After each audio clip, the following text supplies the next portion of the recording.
Good evening, and thanks again for joining us for this edition of the fifth quarter. Tonight we're going to break down all the best action from Football Friday night. Let's just hear how much this game means to QHS. On the road, they're traveling to Sterling, trying to remain undefeated on the season. High offense was on full display. Jarius Rice receiving the screen pass.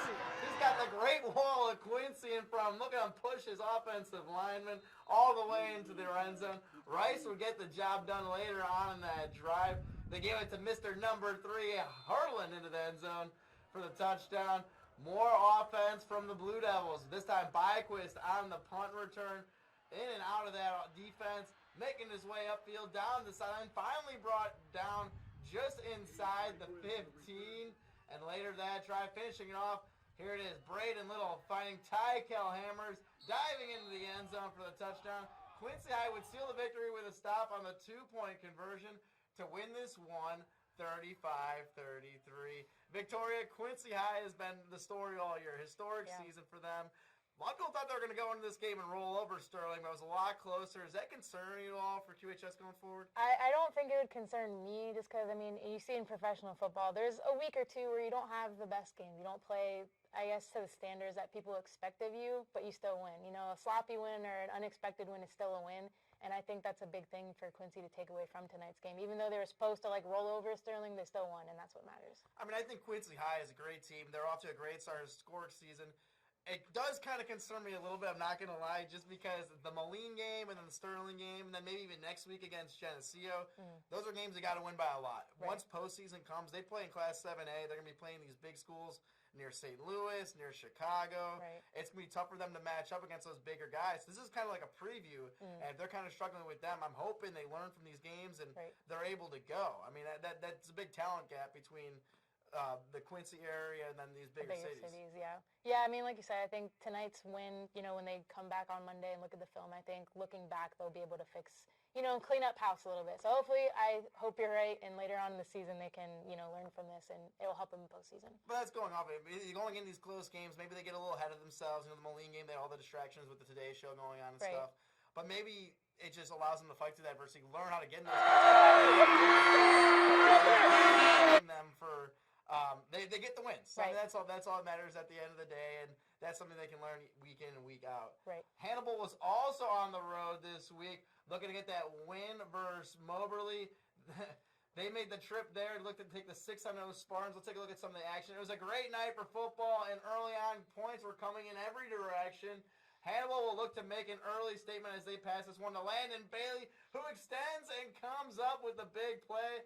The drive would continue. This time, quarterback Waylon Anders rolling out to his right and finds Mike Ferreira, who cuts upfield and bulldozes his defenders. He would try to make it all the way to the end zone, but it's cut short just outside the 5-yard line. A few plays later, they'll hand this one off to Aeneas Williams, who hurdles over a man and gets the 6th. And when you need a big play, you give it to number 22. When it's all said and done, Hannibal will get the 28-8 victory over Moberly. This is another team, one of our better teams in Missouri.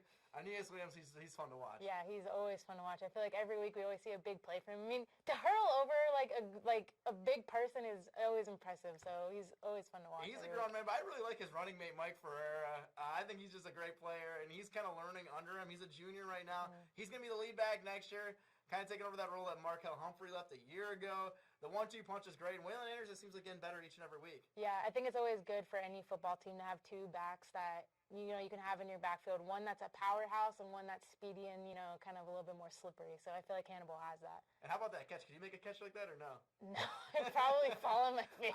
I think maybe back in the day I could put some stickum on, be ready to catch it. I don't know. Back in the day, I tried to catch like that in flag football, and I broke my collarbone. Oh my So I think I would break my collarbone again. From that, there was other action going on in Missouri today. Our Rudy on the Road game was a battle between Clark County and Palmyra. Let's hear what Clark County officials had to say about the community rallied around their team. Clark County High School, Benjamin Taylor joining us now. And Ben, what's it like having all this community support behind you guys?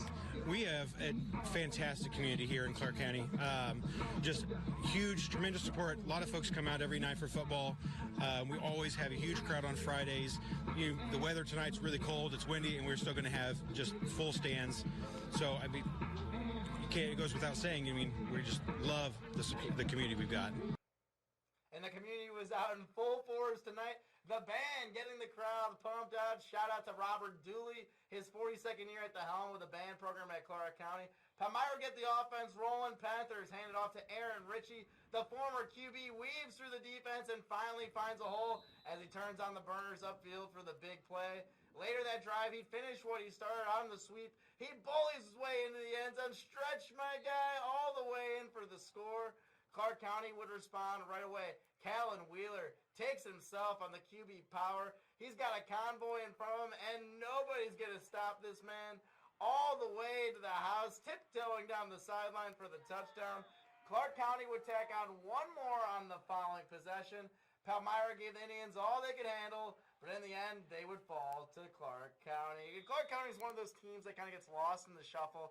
We talk about Hannibal. We talk about South Shelby. We talk about Quincy High.